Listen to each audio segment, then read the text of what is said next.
आस्तीन का सांप निकला घर का नौकर।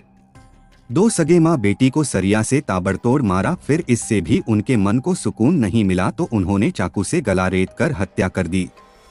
फिर पूरा तिजोरी खाली करके 9-2-11 हो गए। नमस्कार दोस्तों, मैं उपेश कुमार आप सभी का स्वागत करता हूं हमारे और आपके अपने चैनल कुम्हरिया टीवी में क्राइम की एक नई कहानी के साथ। दोस्तों, सबसे पहले आपके प्यार और सपोर्ट के लिए शुक्रिया कि आप लोग मेरे वीडियो को पसंद करते हैं। अगर आप चैनल पर नए हैं या अभी तक चैनल को सब्सक्राइब नहीं किया है तो सब्सक्राइब कर लीजिए और घंटी के बटन को क्लिक कर लीजिए ताकि मेरी हर वीडियो का नोटिफिकेशन आप तक पहुंचती रहे। तो चलिए कहानी को विस्तार से जानते हैं। गुरुवार 31 जनवरी को थोड़ी देर पहले बारिश हुई थी, इसलिए ठंड बढ़ गई थी। रात 8 बजते बजते ठंड से ठिठुरता भीमगंज मंडी कुहासे की चादर में लिपट गया था। इसके बावजूद बाजारों की चहल पहल में कोई कमी नहीं आई थी। इलाके में जैन मंदिर, राम मंदिर और गुरुद्वारा होने की वजह से आम दिनों की तरह उस दिन भी लोगों की अच्छी खासी आवाजाही थी। सर्राफा कारोबारी राजेंद्र विजयवर्गीय का 2 मंजिला मकान जैन मंदिर के सामने ही था। उनके परिवार में पिता चांदमल के अलावा 45 वर्षीय पत्नी गायत्री और 18 वर्षीय बेटी पलक थी। स्टेशन रोड पर उनकी विजय ज्वेलर्स के नाम से सर्राफे की दुकान थी। राजेंद्र विजयवर्गीय के पिता चांदमल का रोजाना का नियम था कि शाम 7 बजे जब जैन मंदिर में आरती होती थी, वे घर से राम मंदिर जाने के लिए निकल जाते थे। मंदिर से वह स्कूटर से दुकान पर पहुंचते और दुकान बंद करने के बाद घर लौट आते थे। तब तक 8:30 बज जाते थे। पिता पुत्र दोनों अक्सर साथ ही घर लौटते थे। उस दिन राजेंद्र कुछ जरूरी काम निपटाने की वजह से दुकान पर ही रुक गए थे, जबकि चांदमल लगभग 8:30 बजे नौकर के साथ घर लौट आए थे। नौकर को बाहर से ही रुखसत कर चांदमल ऊपरी मंजिल स्थित अपने निवास पर पहुंचे। उन्होंने गेट पर लगी कालबेल बजाई, लेकिन रोजाना फौरन खुल जाने वाले दरवाजे पर कोई हलचल नहीं हुई, जबकि कालबेल की आवाज बाहर तक सुनाई दे रही थी। उन्होंने दरवाजे पर दस्तक देने की कोशिश की तो यह देखकर हैरान रह गए कि दरवाजा अंदर से लॉक्ड नहीं था, वह एक ही धक्के में खुल गया।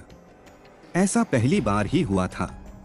चांदमल ने बहू गायत्री के कमरे की तरफ बढ़ते हुए आवाज लगाई तो वहीं खड़े रह गए। गायत्री के कमरे के बाहर खून बिखरा पड़ा था।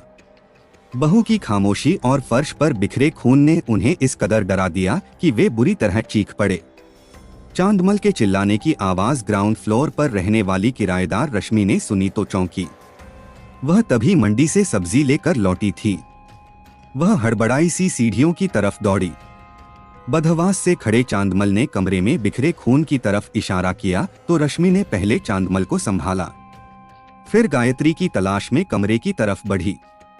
वहां का दृश्य देखकर चांदमल और रश्मि दोनों की आंखें फटी रह गईं। ग्राइंडर रूम के फर्श पर गायत्री की खून से लथपथ लाश पड़ी थी। चांदमल को संभालने की कोशिश में रश्मि को थोड़ा आगे पलक पड़ी दिखाई दी।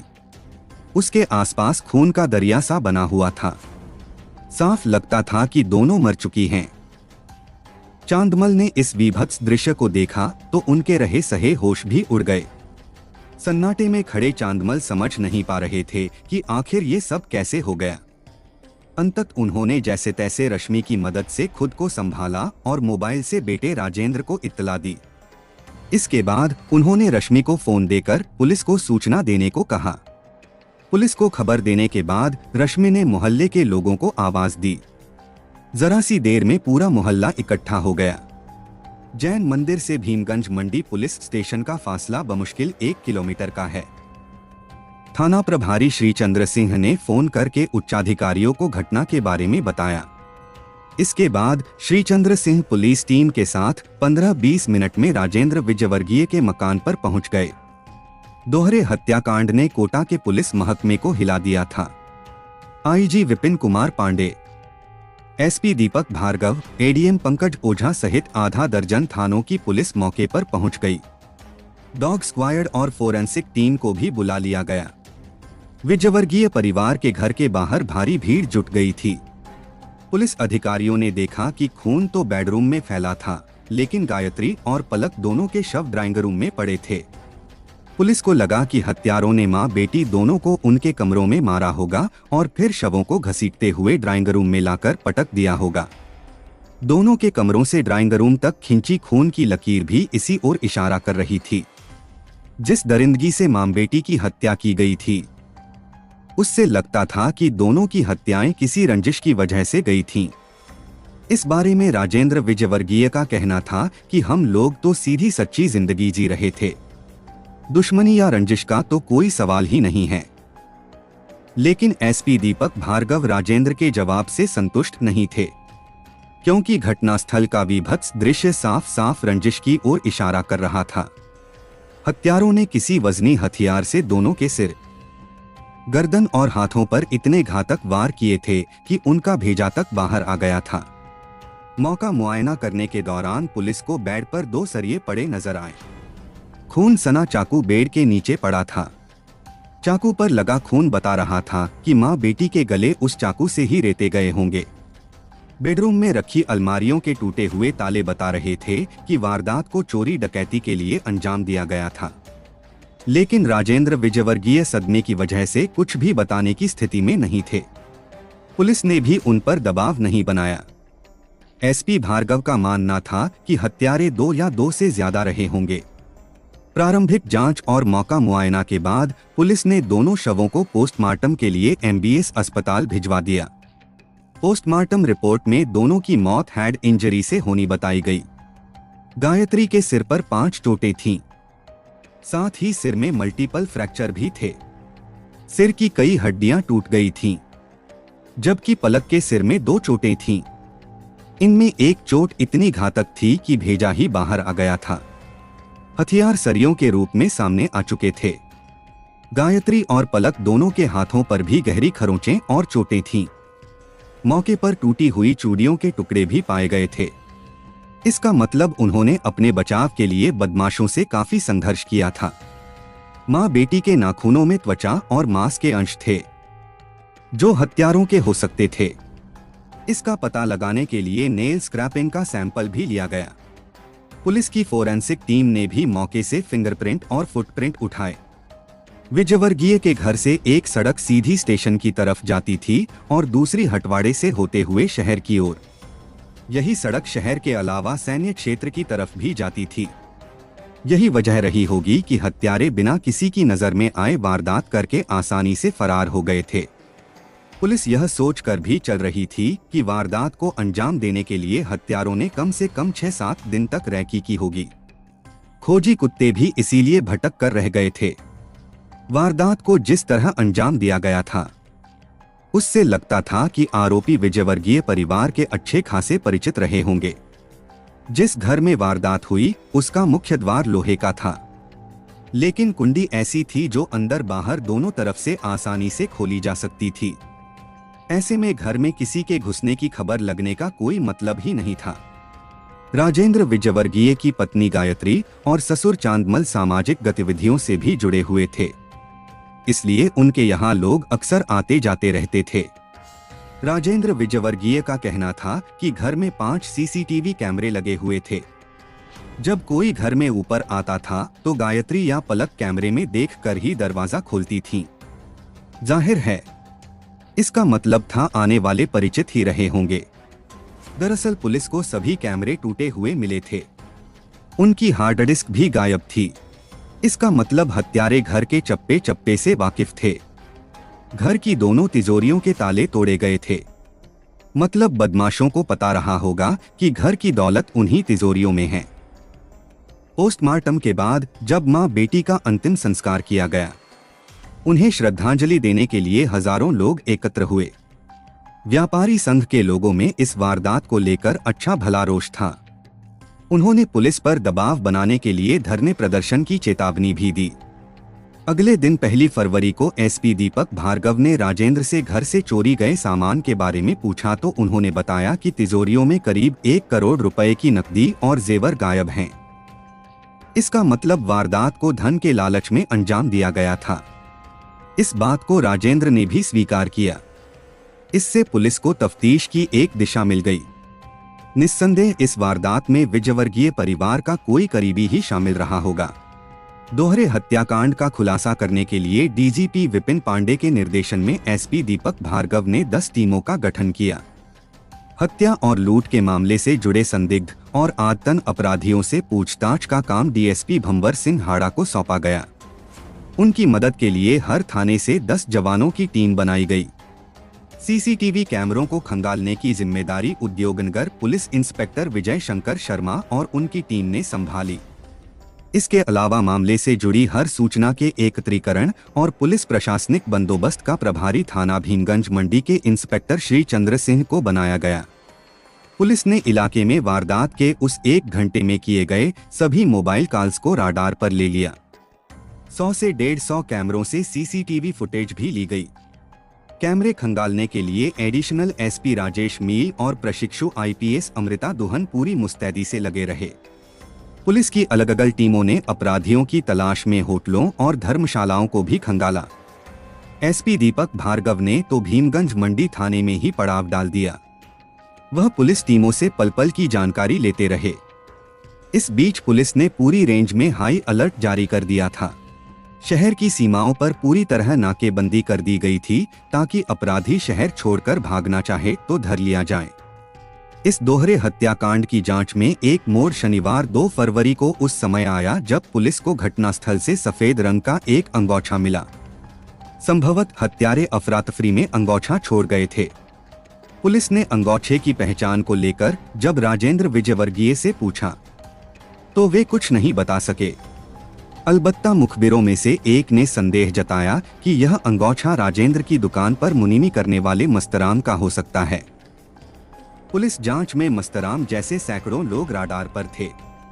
रविवार 3 फरवरी की शाम पुलिस को एक मुखबिर से सूचना मिली कि राजेंद्र विजयवर्गीय परिवार का एक पुराना कर्मचारी आजकल जमकर पैसे उड़ा रहा है।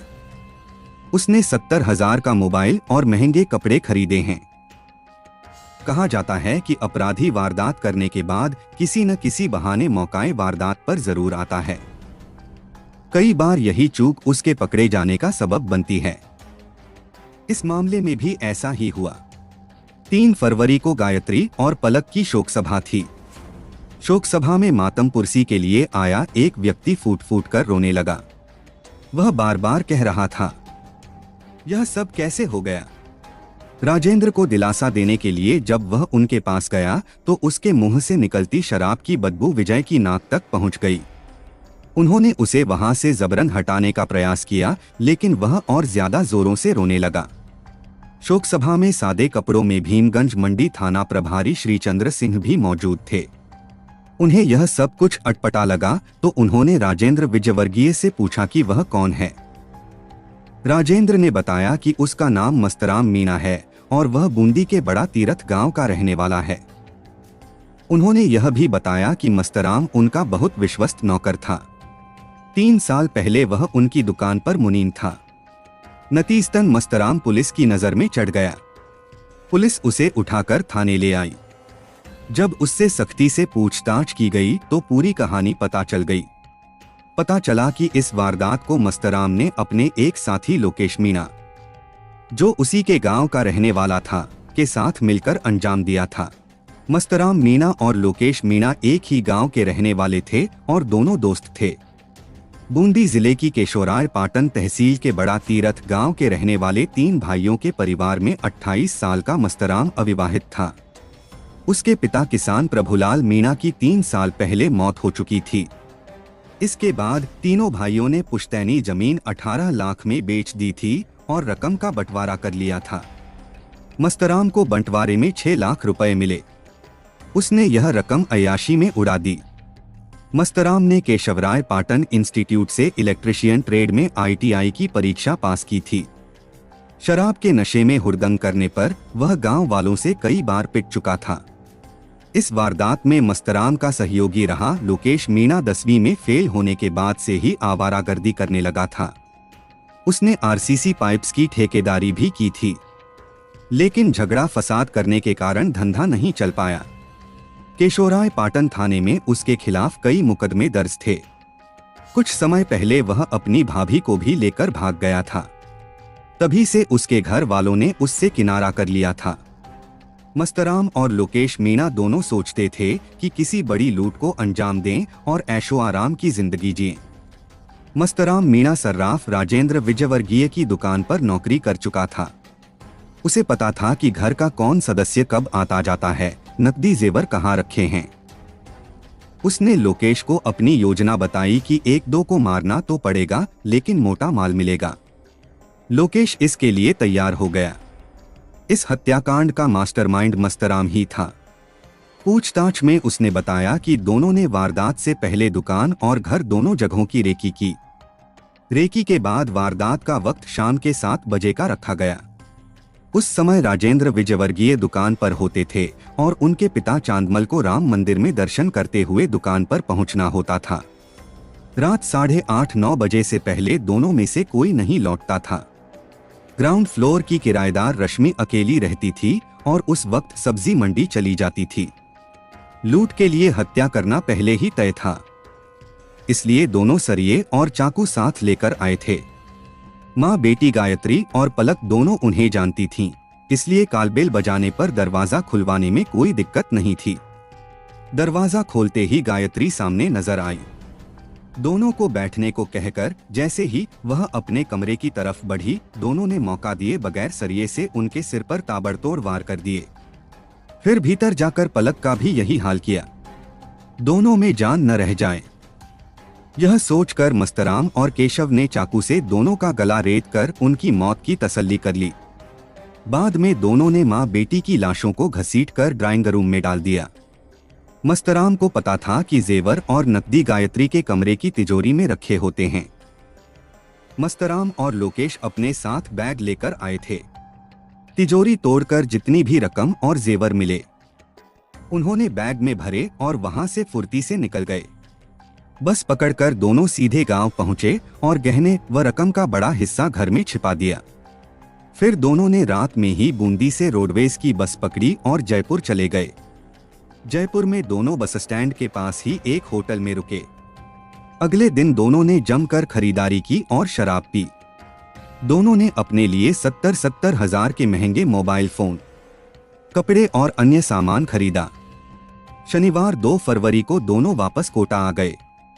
मस्तराम को अपने पकड़े जाने का डर नहीं था, फिर भी अपनी इस तसल्ली के लिए कि किसी को उस पर शक न हो, वह शोक जताने का दिखावा करने चला गया। बस उसकी यही सोच उसे ले डूबी। राजेंद्र विजयवर्गीय ने पुलिस को बताया कि हत्यारों ने करीब 1 करोड़ की लूट की थी। पुलिस ने दोनों आरोपियों के कब्जे से लूटे गए 37 लाख में से 21 लाख 70 रुपए और 2 किलो 26 ग्राम सोना, 13.5 किलो चांदी के जेवर बरामद कर लिए। मस्तराम ने बताया कि गायत्री और पलक जो गहने पहने थी, उन्होंने वे भी उतार लिए थे। सीआई श्रीचंद्र सिंह ने बताया कि आरोपियों के कब्जे से सोने की चेन और कंगन भी बरामद कर लिए गए। लोकेश ने वारदात करने के बाद 8 लाख रुपए, कंगन और चेन अपने गांव जाकर खेत में गाड़ दिए। लूट की रकम का बंटवारा करने के बाद मस्तराम पाटन के एक गांव में अपने रिश्तेदारों के पास गया था। उसने उन्हें 8 लाख रुपए यह कहकर रखने को दिए कि रकम जमीन बेचकर मिली है, थोड़े दिन रख लो फिर आकर ले जाऊंगा। वारदात खुलने के बाद मस्तराम के रिश्तेदारों ने यह रकम पुलिस को यह कहते हुए सौंप दी कि उन्हें इस घटना के बारे में कोई जानकारी नहीं थी। इस मामले में भीमगंज मंडी के थाना प्रभारी श्रीचंद सिंह की भूमिका महत्वपूर्ण रही। शोक सभा में मस्तराम मीणा के हाव भाव उन्हें खटके तो उन्होंने पूरा ध्यान उसी पर लगा दिया। इस कोशिश में उन्हें उसकी कलाइयों पर खरोंचों के निशान नजर आए, जिससे उनका शक पुख्ता हो गया। उन्होंने कांस्टेबल शिवराज को उसे फौरन उठाने को कहा। सीआई श्रीचंद्र सिंह ने बताया कि जयपुर में अच्छी खासी खरीदारी के बाद दोनों हत्यारे वापस होटल नहीं पहुंचे थे। अगले दिन होटल मालिक ने कमरे की सफाई करवाई तो प्लास्टिक की थैली में कपड़े मिले, जिन्हें स्टोर में रखवा दिया गया था। श्रीचंद्र सिंह ने वह थैली भी बरामद कर ली। इस मामले को केस ऑफिसर स्कीम में लिया गया है और 15 दिन में कोर्ट में चालान पेश किया जाएगा। दोस्तों, आज की कहानी के बारे में आपकी क्या राय है, कमेंट बॉक्स में जरूर लिखें। वीडियो के अंत तक बने रहने के लिए आपका बहुत बहुत शुक्रिया।